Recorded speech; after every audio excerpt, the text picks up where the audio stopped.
Brilliance Audio presents Anger is My Middle Name, a memoir, by Lisbeth Zornig Andersen, translated by Mark Musari, performed by Stina Nielsen.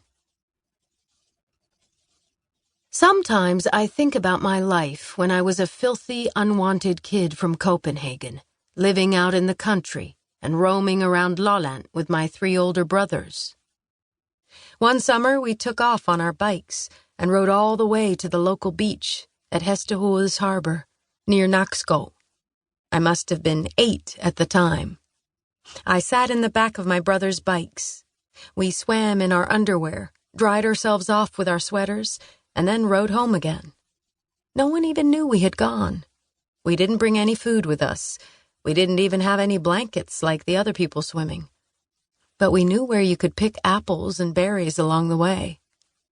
A lovely summer memory of a time when my brothers were protecting me, but also a memory of a childhood without the boundaries every child needs.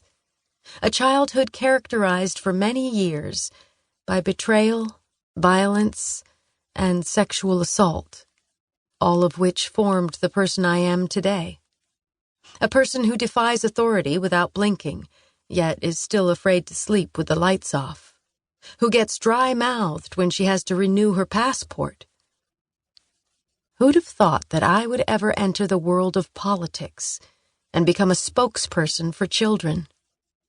One evening in 2009, after many years of working full-time as an IT programmer and business developer, I came home, tired and exhausted as usual.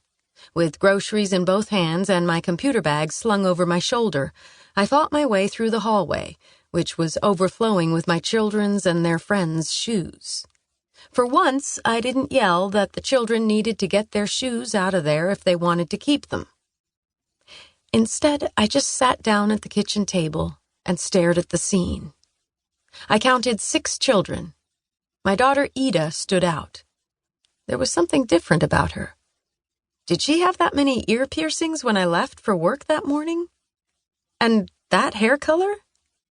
I suddenly realized that I'd been working too much and knew too little about my own children's lives. The next day, I quit my job. Although it was the most exciting I'd ever had, it demanded my constant attention, and I gave it my all from early morning to late at night.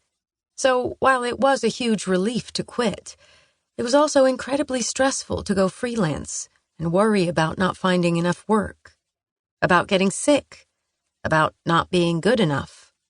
The constant angst that had followed me since my early childhood.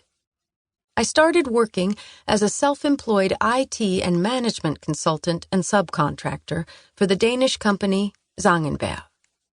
At home, I became much more present as a mother.